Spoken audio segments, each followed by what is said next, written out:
tax situation there? Is that what you're telling me? Yes, absolutely. Yes. And so the first one I was referring to is a 1031 exchange, which only applies to investment real estate. The second one I'm referring to is called a deferred sales trust. A real eye-opener to see that there are ways that people can use the regulatory framework, if properly structured, to invest 1031 exchange dollars in things that you would not think were like kind to what they exited from. So it was very impressive. I got to say, you are the first one I've seen pull this off. And I'm pretty hesitant to believe in a lot of these kinds of things.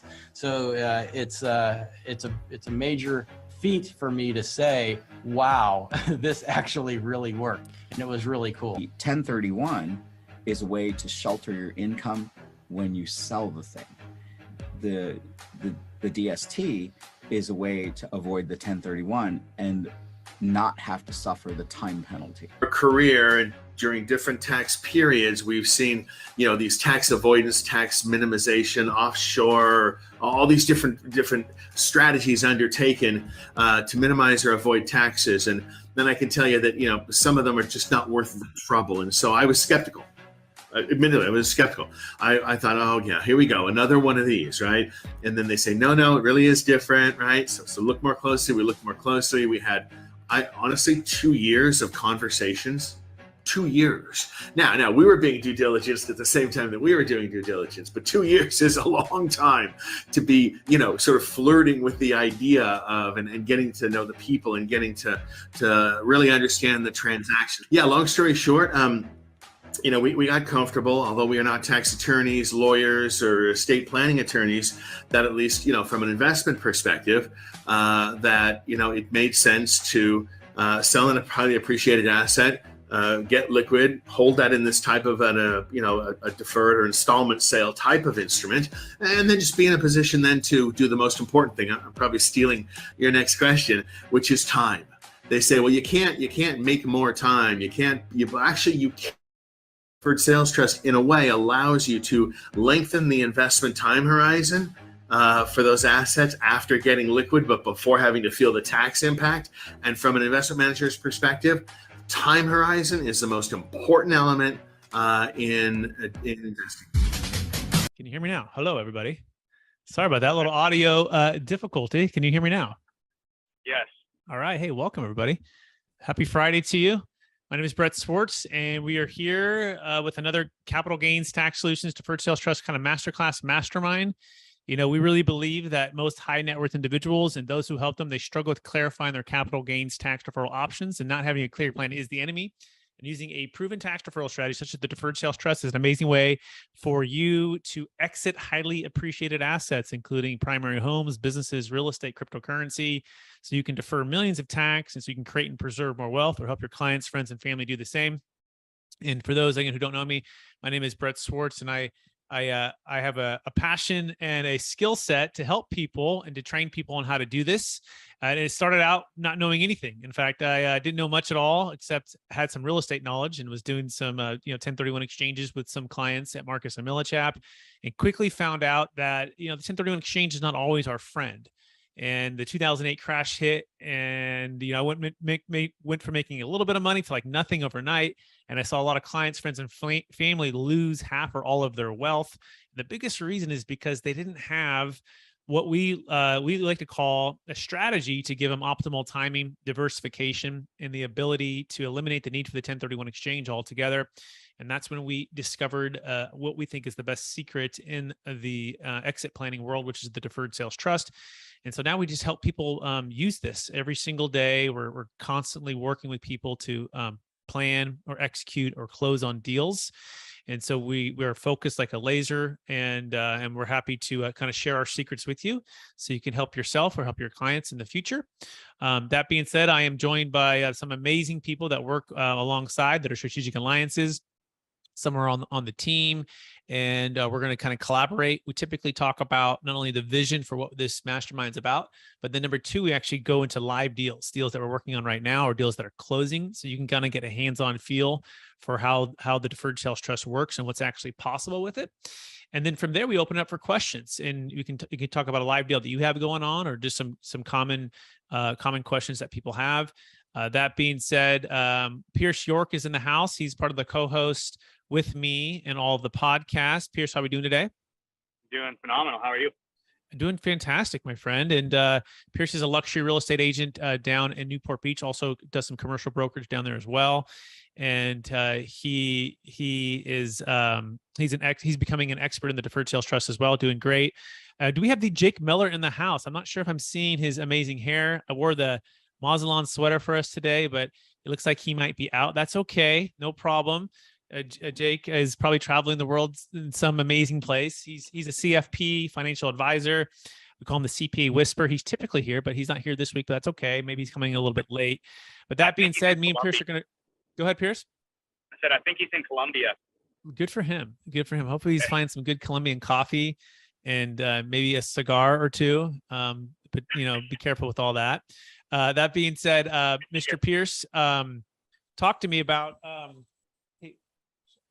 my daughter's coming in to say hi. Talk to me about your last few deals that you've been working on, Pierce, what you're seeing out there right now. And also a little bit about the vision for the mastermind. Cool. So I'll start with the vision, if that's cool. So the vision for this mastermind is to create a place where people can come and learn about the different tax strategies to help them create, preserve, and grow their wealth. Enhance their investment portfolios, and just have a place where they can bring their CPAs, their financial advisors, estate planners, tax attorneys, all those people that are involved, get them to know us a little bit, get them to ask questions, get them to know, like, and trust, as well as, kind of figure out some good potential strategies for them, and to be honest, it might not be the Deferred Sales Trust. It might be a different strategy, which we've gone through, on this podcast, our mastermind group, plenty of times actually. So, and that'll kind of bring me to one of the deals I'm working on right now. I have a condo. This guy bought the condo in 1985 for $140,000. We're trying to sell it. I'm hoping it closes for around $520,000. And he's going to have a pretty significant capital gains tax. He had it as a primary residence for he's coming up on his 5 years right now of not living in the home. So 2 of the last 5 years, he had to have lived in it and owned it, and he hasn't lived in it for 2 of the last 5 years. We passed December, and so he really wants that 121 exclusion, because that's going to increase his basis from 140 to 390, which will substantially reduce his tax liability. But even if he doesn't, he doesn't really know if he wants to do a deferred sales trust, because he's not at that $1 million net proceeds, $1 million gain. So that's kind of like the minimum that we say that's an absolute home run. So you kind of have to be a $1 million net proceeds, $1 million gain. It's good, Pierce. It's good. It's good. So perfect. Thank you for sharing all that. It's really helpful to understand that you want to make sure you have a big enough deal. Because if it's too small, then it doesn't make sense with our fees. So it's got to be a good ROI. In fact, we actually have someone on today as well who was looking at this for himself. His name is Mr. Alexander, and he's a really smart, sophisticated entrepreneurial person for many years in Silicon Valley, and still is. And in fact, he was actually looking at it for his own property, but ended up not using it because he had some carry forward loss. So maybe Mr. Alexander would like to come on and share that part of the story if you want to share, Tom. What do you think?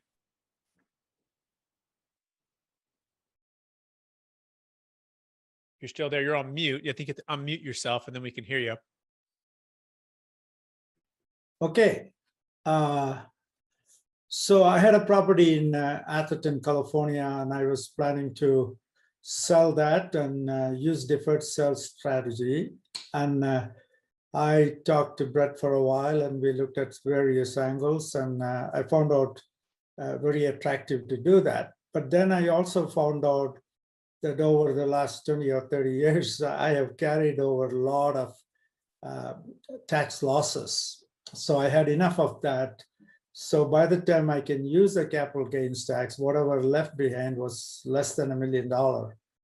So Brett suggested it may not be the right vehicle. And so I really admired that he was open and coming and telling me, hey, let's not do this because it may not be worth it.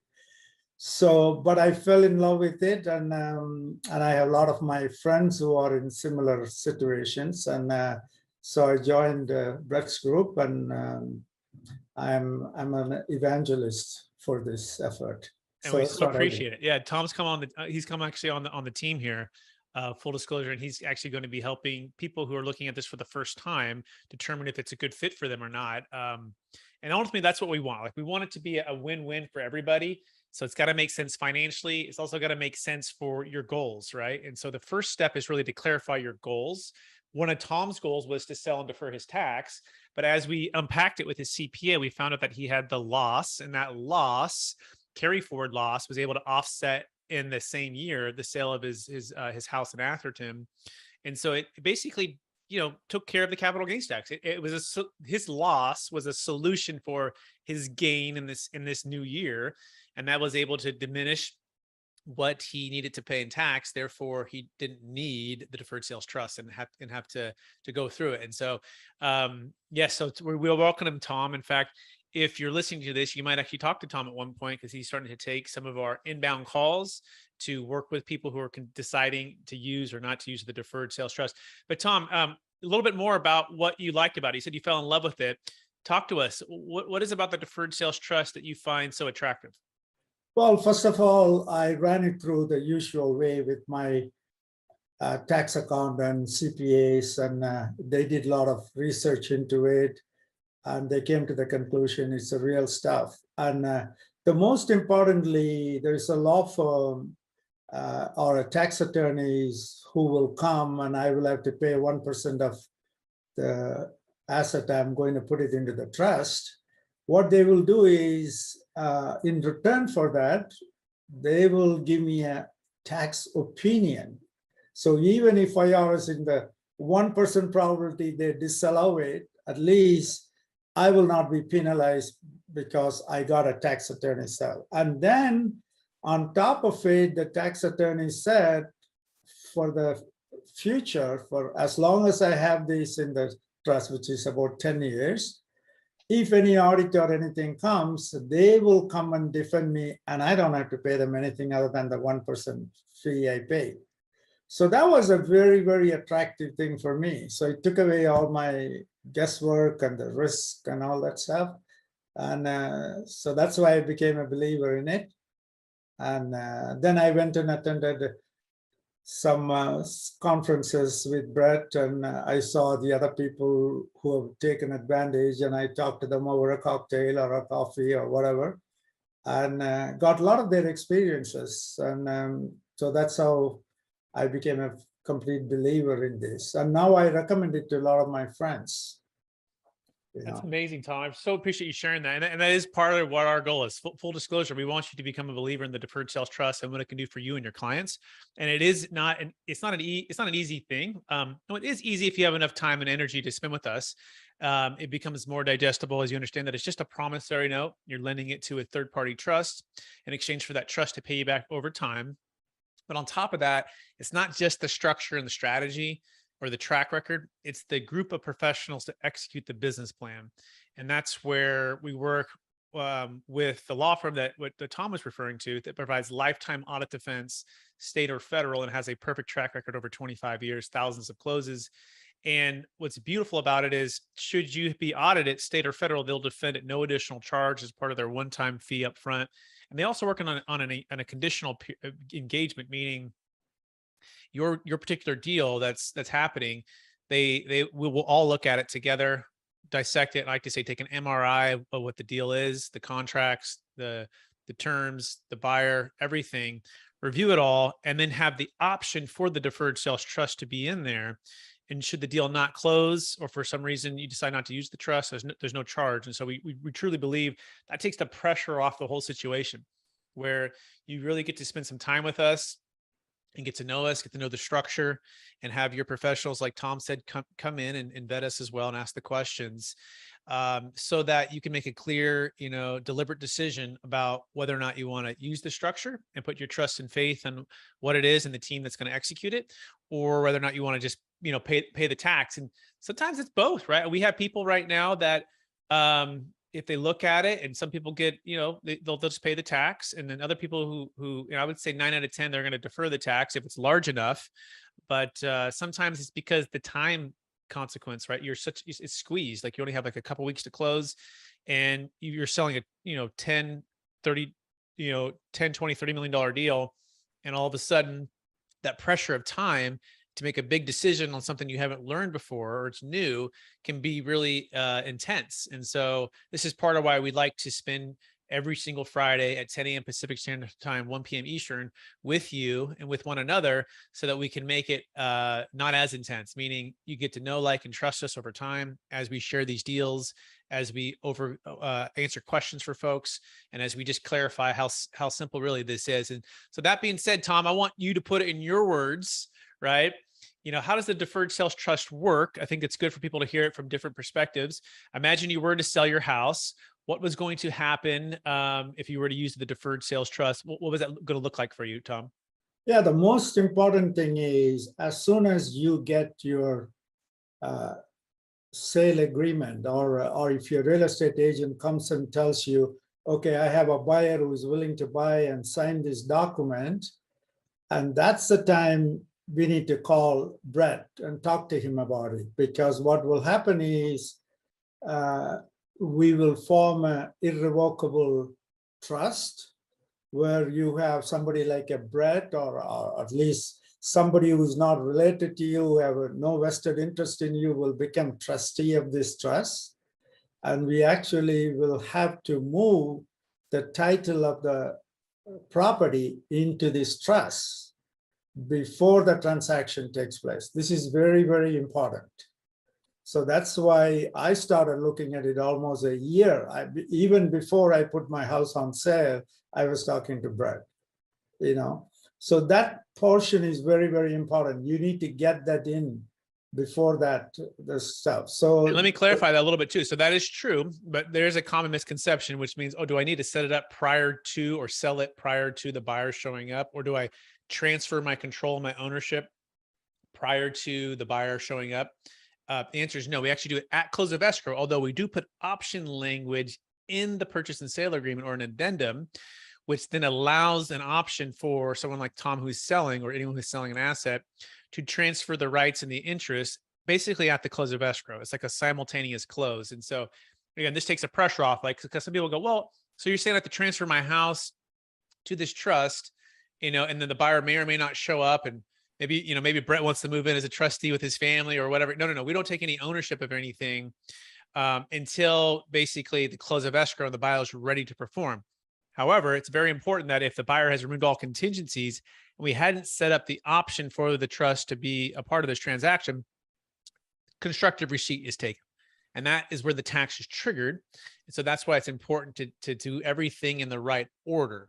So Tom, keep going though. So then it closes, yeah. Tom, what happens? Like what would you have received? And if anything in the beginning, and what do you become the owner of after close? Yeah, after closing, basically the money which the buyer provides goes into this irrevocable trust. And I do not have any control over that funds, because it is in a trust and the trustee has a thing.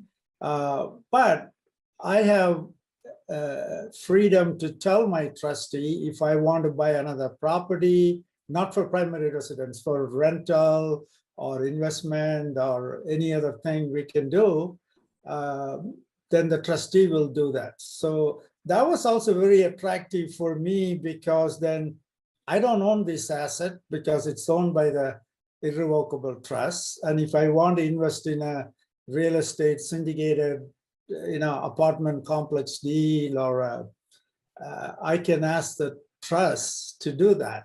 And the trustee, as a matter of fact, will look into it and probably will tell me, hey, do you really want to do that? There is some risk here. Then we will work with the trust attorneys and see how we can mitigate that Yeah. risk. So let me unpack that a little bit, right? So it takes dual approval for investments, right? So Tom might have a good idea or good investment, a good opportunity. As a trustee, part of my fiduciary duty is to review the investments and review the overall ability for the trust to pay back Tom, because Tom has lent the money to the trust. And so he definitely gives up some control. It's not complete control. He has what's called indirect control because he's a lender that has to approve of the investments, but he definitely doesn't have what's called unilateral control where he can just make decisions unilaterally. It takes me as a trustee making the decision with his approval. Okay. So it's just kind of this checks and balances piece. And then part of the tax attorneys, we want to make sure that we're not stepping on over any other boundaries for constructive receipts. So we're constantly looking at that and making sure we're following all the rules. So what does that look like in practicality? So Tom says, you know what, Brett, I just sold a property in Palo Alto, Atherton. It's in the trust. And I found an apartment complex in Nevada for, let's just say it's $1 million to keep it simple. He can form an LLC in which he's the owner of that LLC, and he could partner with the trust, and the trust can come in as a silent partner and they can go buy real estate because the trust has the ability to diversify in different investments. It could be stocks, bonds, mutual funds. It can also be in real estate or other business ventures. It can also be used for startup capital for a new tech company or something else like that. It can also go into some cryptocurrency. It's very flexible there. And Tom could say, I found this great. I think it's a good deal. What do you think? And part of my role would be to kind of vet what's going on with that investment, that opportunity. And then collectively, yes, it can go into that. Now, someone might say, well, I'd like to have unilateral control. Okay, well, then you could try for a 1031 exchange, right? Where you can make your decisions there. But the challenge with that is you're going to lose the ability to sell high and buy low typically, right? Because you're having to sell high and then buy typically higher 180 days later, especially right now with interest rates that have nearly, let's say doubled in the last year and a half. So you're borrowing at a higher interest rate, and even the cap rates are still staying pretty, relatively, they're starting to go up on commercial property, but still relatively low. So you're in this influx situation where your cap rate is higher than your cap rate is, much lower than your interest rate, where it used to be the influx where interest rates was lower and your cap rate was higher. And so these are the reasons why the 1031 exchange is not always your friend. So that being said, we do have the Jake Miller who's coming here. I'm going to ask him to come here in a minute, but in the meantime, Tom, anything else you want to add about the Deferred Sales Trust for the listeners today? Yeah, I think the other thing is people always want to know, what if I'm transferring, let's say 5 million into it, can I take $1 million for purchasing another primary residence for you? And again, it is possible because then all you have to do is once you take that amount, you have to pay capital gains tax on that portion. So that is possible, and you can do that. The other aspect of it is when you do this you're actually deferring the capital gains tax, and the trust life is about 10 years. And you got to remember, during that 10 years, there are a lot of events could happen in your life. So you'll have to consider that. Also, at the end of 10 years, you're going to pay, assuming that you're not moving into another trust, you will have to pay the capital gains tax, which is at that time, which is in effect. So these are the two important things to note. Yeah, and also let you know too, at the end of that 10 years, if things have gone well, the trust can be renewed, or the promissory note can be refinanced, if you will, and the balloon payment can be delayed for another 10 years. And then you can do that every 10 years for 10 years. There's no reason you can't just keep it going, and your kids can step into your shoes and continue the tax deferral as well, which is a powerful way to get this thing going for a very long time. Okay. Now you'll be taking interest payments over those 10 years, and you'll pay an ordinary income tax on that. So, and then to Tom's point, he mentioned, well, you might want to buy a primary home. If you're selling a primary home, That makes sense, right? So actually in Tom's situation, we were looking at that and we said, well, all right, you have X amount. What percentage do you need for a down payment? And then let's, at close of escrow, close of the trust, let's schedule that payment out to you. You'll pay tax on that amount, but let's say 80 or 90% of it can still go into the trust, and that amount will be tax deferred. So it's flexible and it's adjustable. It's not a one size fits all. This is part of where we like to come in and look at the scenario like a Rubik's Cube, right? Everyone's scenario is a little bit different. Some people have estate tax challenges where we're moving funds outside the taxable estate. Some people want to retire and want to have a different location. Some people want to buy a home with part of it. And our goal is to just take this, exit plan and try to coordinate where we're lining up as much as we can congruency for you and what you're trying to solve, right? What you're trying to accomplish. And that deferred sales trust is such a flexible, elegant way to defer the capital gains tax, some income tax, and give you what's called optimal timing and diversification. And so it's the combination of all of these things and knowing how to execute these things and take advantage of them, which makes all the difference, which leads me to bringing in Mr. Jake Miller today. Jake, how are you, sir? Glad you can make it with us today. Where are you at this wonderful morning? I'm in Copacabana, next to Medellin, here in the country of Colombia. And I apologize. I was on a semi-energetic horse that needed to be calmed down, which basically means I had to ride it around and around and around and around until it could calm down. And so I apologize for coming in short and late, but I want you to know that even with racehorses, you can use a DST. And that just kind of ties right into everything that we're talking about. That is pretty cool. And by the way, I see you are wearing the Mazlan sweater in the black, and I want to congratulate you for that. And I just see we were meant to be this morning. I got the white on this morning, and so I'm feeling good, Jake. And yeah, to that point, you can defer cap gains tax on cryptocurrency, businesses, real estate, GP, LP interest, carried interest, captive insurance, primary homes. You can save a failing 1031 exchange. Make sure you have your plan lined up and you're working with a QI company like that we're connected with, so you can have that option. And that being said, it does work for racehorses or anything it could work for exotic cars, anything that has really a cap gains tax that we can set up prior to the close of escrow. That being said, Jake, we're working on a few deals that are live right now. Let's kind of transition into that. There's a couple that we're getting squeezed for time. There's a couple questions. So why don't you bring up maybe the 2 or so live deals that we have that were actually really intense this week. Let's kind of unpack what they were, in the general terms, and then what some of the objections were. And then let's see if we can answer those live for everyone here. Absolutely. So we had 2 doctors who are friends. Both doctors have grown their practice over the years to a certain size. One has a practice worth $4 million. The other has a practice worth 2.7. They've both been negotiated with by a larger conglomerate, and this conglomerate is going to buy out both of them. They both have been networking with and receiving advice from a dear friend of mine who is an accounting firm owner. He provides CFO services. He also provides tax consulting advice. Through this contact, they referred both physicians to us.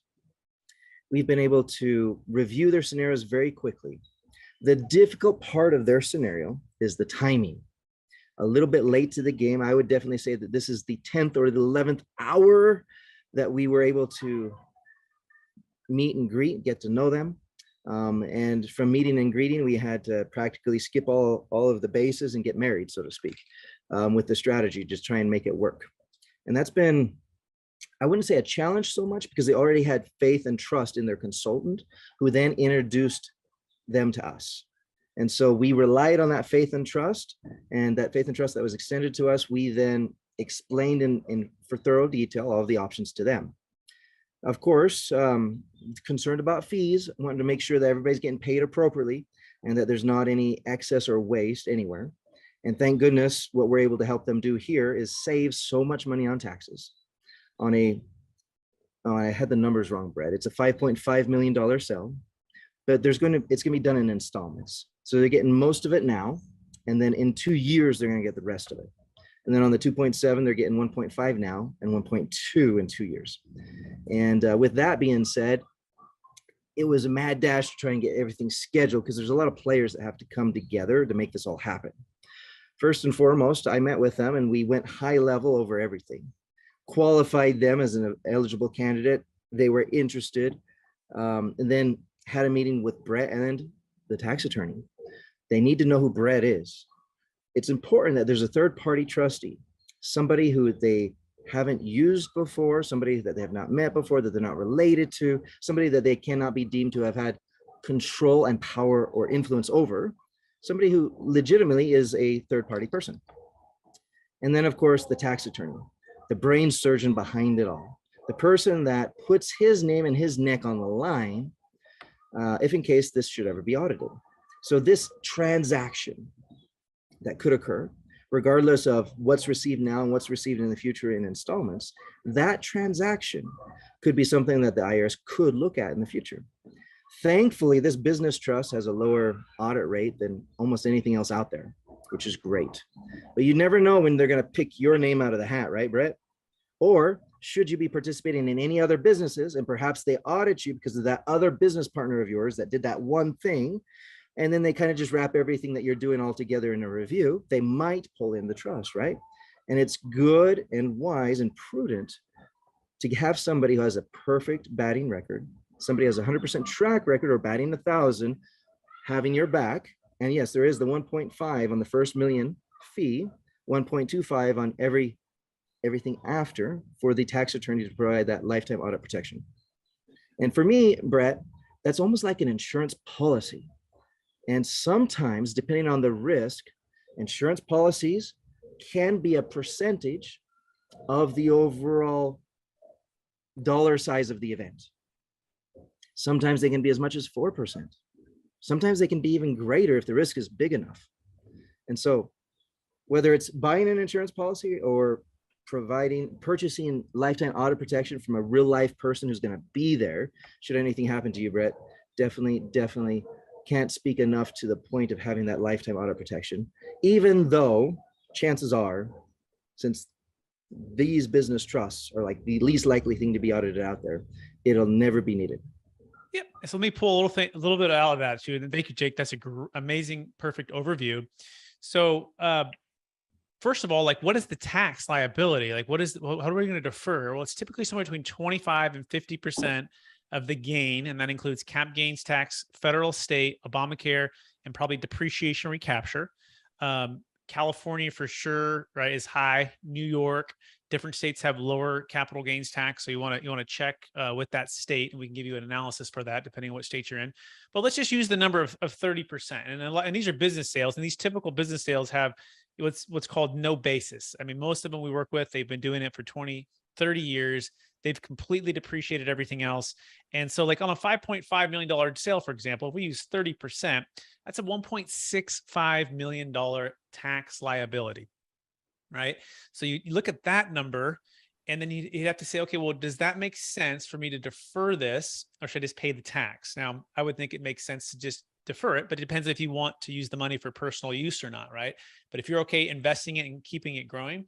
So that's the first part of the ROI.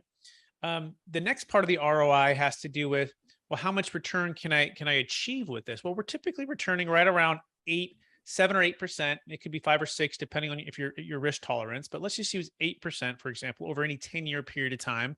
So on 5.5 million, that'd be 440,000. Now, these particular doctors, for example, you said he's going to take about 4 million up front, and he's going to carry paper for the buyer at 1.5 million, it sounds like. So it'd be on the 4 million would be 8%. That'd be about $320,000 in cash flow, right?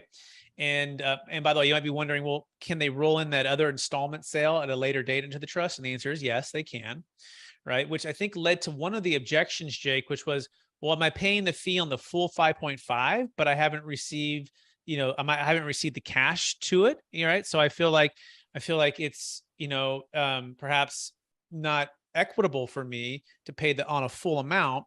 Now, to clarify, for Jake and I, our fee is a recurring fee, somewhere around 1.5% to 2%, depending on the AUM. And that's only paid on the net proceeds, right? So that's after M&A advisors, that's after attorney fees, that's after closing costs or any debt that you have. So in that scenario, for these, and for anyone who's listening, yes, that's how Jake and I work. But the tax attorney is different because their risk has to do with the size of the deal, and their risk has to do with the potential audit and all of the lifetime audit defense that they provide.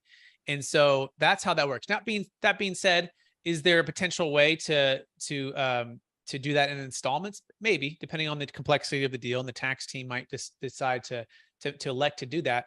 But the big thing to say is you can pay a fee of 1.65 million, right? Which is huge, right? That's gone forever. A fee, it's a tax, right?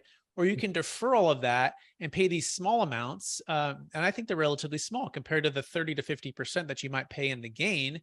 The other point I would also mention, Jake, and let me know what you think about this one, is how much does your M&A advisor cost? Right. You know, how much does your real estate broker cost? Right. And is what they're doing, are they the only ones in the country that can do this at the level that the DST tax attorneys have done for 25 years? And so it's really interesting as you look at that. A lot of real estate brokers will charge 5 or 6%. M&A advisors could be 8, 9, 10, 12% on the sale, right? And you're paying these huge percentages, and you have to ask yourself, are these professionals bringing 1.65 million of tax deferral, right? That's just your bottom line number. Are they bringing that? Or could you hire other ones at lower percentages, perhaps, right, to do the same thing these people are doing? So we challenge and we encourage people to really consider the context of what we're providing. And we really believe that we're like the Navy SEALs of what we do. And there's only one law firm that we've used at all that has had the track record to provide this. And so that would be the encouragement for anyone who's listening about, the fee part of it. So Jake, any feedback on that? You bring up a lot of valid points, because I've actually, on clients that really trusted me, so to speak, I say that because they've known me for some time, they know how I work, everything else. They've asked me to lay out various strategies that they've been considering. The pros and the cons, the benefits, the tax benefits, the rate of return benefits, and the fees. And to be honest, Brett, out of a lot of the high-level strategies out there, there's this monetized installment sale that always gets audited, right? There's, all of these other things. If you look at just the fees across the board of all these strategies, we're pretty much at the bottom, yet we're providing some of the highest quality talent, so to speak, in the industry. That's something hard to tell a client at the 11th hour and have them believe you. You know what I'm saying? Because it almost sounds too good to be true. But here, for the audience, just so that everybody knows, when Brett and I together charge less than 2%, think of an executor of an estate as an administration fee typically charges one executor between 2 and 4%, depending on what he's managing, how actively he or she is managing, and all of those other things. And this is very similar. It's not the entire estate, it's just the items that have come from a very large sale, right? Which for some people is the bulk majority of their estate. What Brett and I are doing, you're getting 2 people for the price of somebody who's cheap on the price of 1. Yet we're providing literally best support and coverage from what can be found in the nation, according to what we do, in regards to agnostic investment advice. You want to be in marketable securities, be in marketable securities. You want to be in Reg D investments or alternative investments, or you want to be in syndications, you want to be in direct placement programs, you want to just buy somebody else's business or do a startup business. We will show you with agnostic advice as a fiduciary, the best practices of how to do it most effectively based on your scenario. So we bring the tax attorneys in when there's a big one-time transaction, but the ongoing day-to-day is where we help you win, not only in the margins, but we win with all of your future investments to grow them over time. Beautiful, Jake. Very well said. And now I'm going to open it up for anyone to ask questions for Jake or I or Pierce. It could be your live deal. It could be about the Deferred Sales Trust. It can even just be a comment. It doesn't have to be a question. It could just be, hey, I really like that part of what, Tom Alexander said, or what Jake Miller said, or what Brett or Pierce said. And it could also just be questions. You can either put that in the chat. You can also just unmute yourself and say hello. And we welcome anyone to say or ask any questions right now.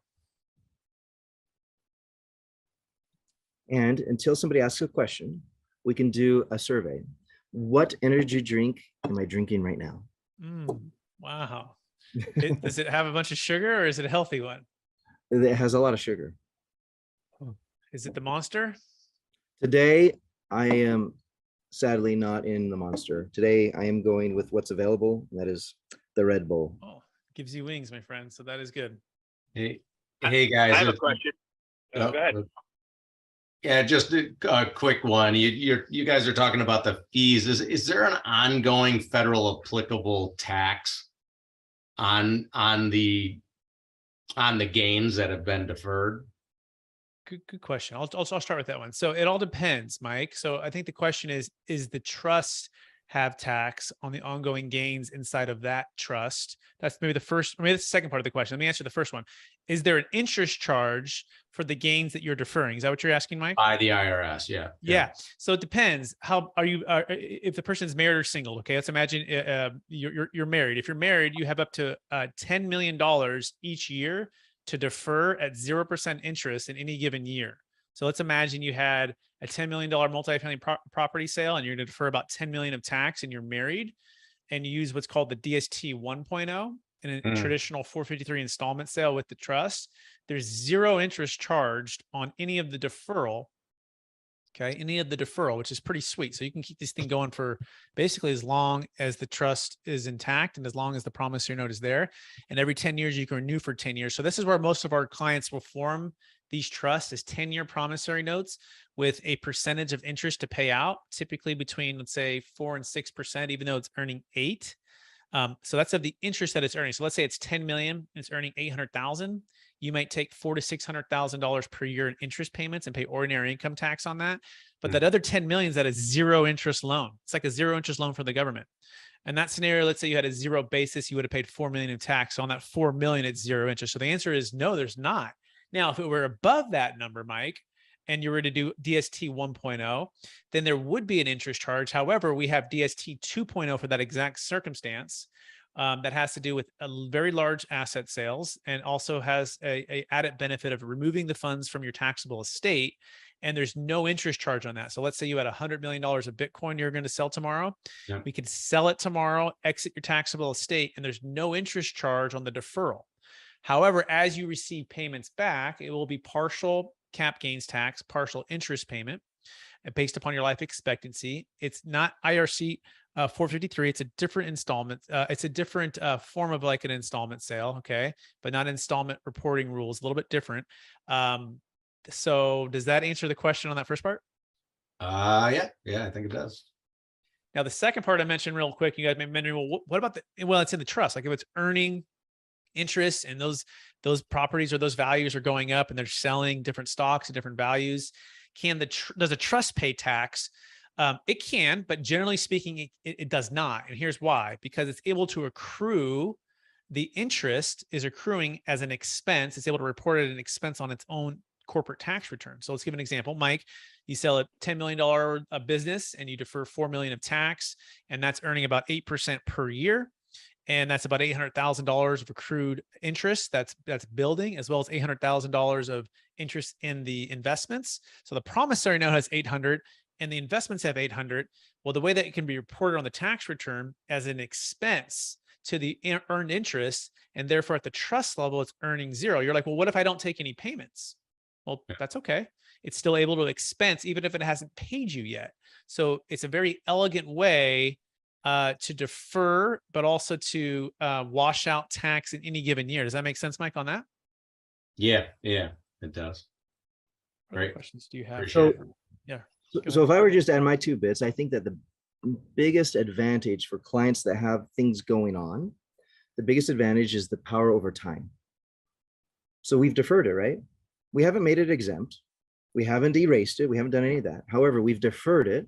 And now we're able, year by year, to implement other strategies by which possibly you can find some of those exemptions, or possibly, you can find other opportunities to use or reinvest that money and make it better, make it bigger, make it work for you. Time value of money. I just had a consultant that I just met with. He was billing $681,000. He accepted 451 to get paid now.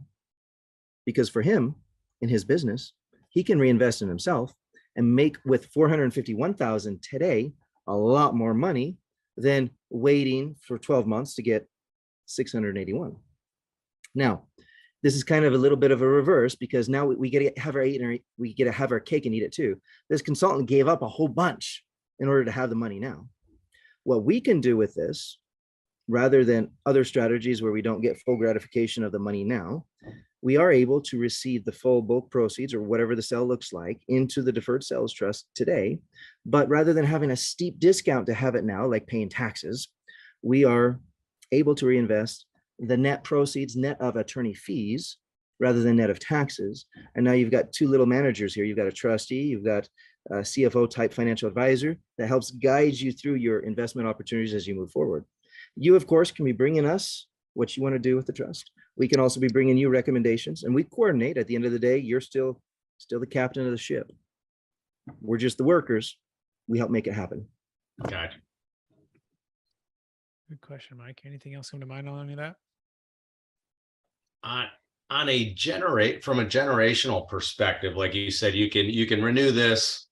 I mean, is it in perpetuity, 10 years? It can go to your kids. Can it go to your grandkids? Correct. What are the restrictions before any rules, regs are breached that? Yeah. What are the generational timing of the trust, and how do you pass it to heirs? What does that look like? Well, there's DST 1.0. And in that scenario, this is typically for 10 million deals and below per married couple per year, but you're not dealing with large estates, right? This is a promissory note, and that is your asset that you can put inside of your living trust. So you have your big living trust, and you have your small promissory note with the trust that the deferred sales trust owes to you. This promissory note can go inside of the living trust, and that can be your kids can step into your shoes. So there's no stepped up basis, but they can step into your shoes and they can continue the tax deferral, and then they can pass it on to their kids as well, and to their kids as well. So that just keeps them in a deferral state, which is, the majority of our deals, is the way that they're structured. Part of that's because it's so flexible for the payments to be turned on and turned off along the way. And so it's really, really, really simple. Okay. The number two way is a DST 2.0, again, typically reserved for very large, either high net worth people above 24 million married, 12 million single, although that's going to cut in half in 2025. You use a DST 2.0 or DST plus, the beneficiaries actually are your kids, or can be your kids. Okay. So if you're a married couple, the beneficiaries of the trust are your kids. Whereas the DST 1.0, there's no beneficiary for your family. It can't be. But the DST 2.0, it can be your kids, and your kids inherited estate tax free. However, it's less flexible in the sense of payment to you. In other words, once the payment starts, it's like a water faucet. It just keeps flowing. And it's part cap gains tax, part interest payments. However, when you pass away and your spouse passes away, now your kids can inherit the trust outside of your taxable estate, which eliminates that 40% death tax, which is huge. So the answer is it all depends. And sometimes, Mike, we use two. We might say, Mike, what's your net worth and what's your goal for the capital? And you say, well, I want some flexible money for the DST 1.0, and I want more estate tax planning for the kids. And we probably would do two, if that makes sense. Gotcha. Thanks. It was a great question, by the way. Jake, anything else to add to that? Sometimes, again, we talk about the power of timing, but also that this becomes a little bit of a keystone strategy. It doesn't have to be.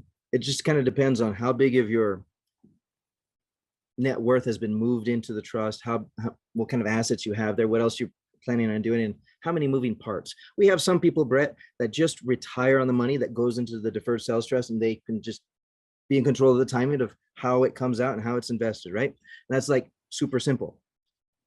Other people, especially very entrepreneurial people, they utilize the deferred sales trust as an ongoing financial tool to help them go buy some real estate. They get into a joint venture and they go do that. They might use their deferred sales trust in conjunction with another business that they have. The other business, which might occasionally sell for capital gains, very large things, and it produces them all the time, and it just continually drops into the deferred sales trust as it goes. And And there's any number of other normal tax saving strategies that sometimes people try to stretch to the limit of what is appropriate and what is prudent with these other strategies, that now they can do them within reason because they have control over timing with the deferred sales trust. They don't have to try to stretch something just because their sales price was a bit larger than the strategy is good for.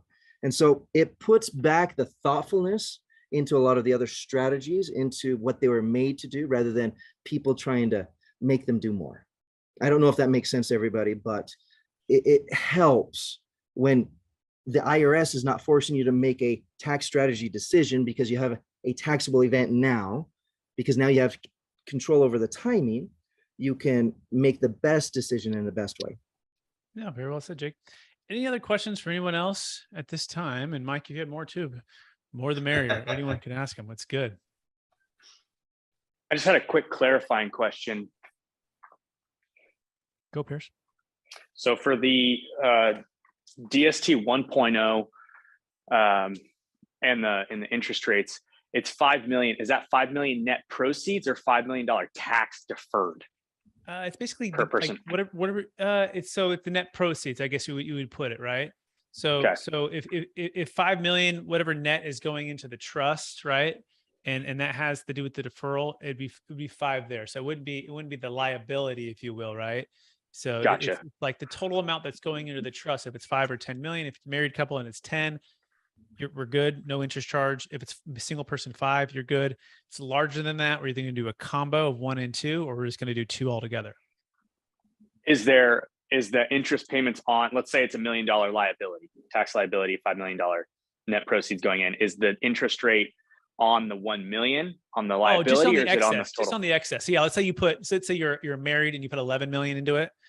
It would just be on that excess, that 1 million. It wouldn't be on the full 11. But That again, excess 1 million, the excess gotcha. of that above that, basically that excluded amount. So if it was 11, on that 1 million to be charged an interest charge, on the other 10 you would. But again, we wouldn't. I don't think I actually have ever done a deal where it was they did that. They just ended up doing the DST 2.0 because of that. Yeah, so, makes sense. Yeah. So, but if you still wanted it, sometimes we could stagger the sale. We might do a December 31st. You close out on 10 million, and then January 3rd on the next year you close out on another 10 million, and you could stagger it in 2 different years. So that's kind of a creative way. But that, like, the whole stars have to line up. That's kind of like squeezing it's squeezing it. So.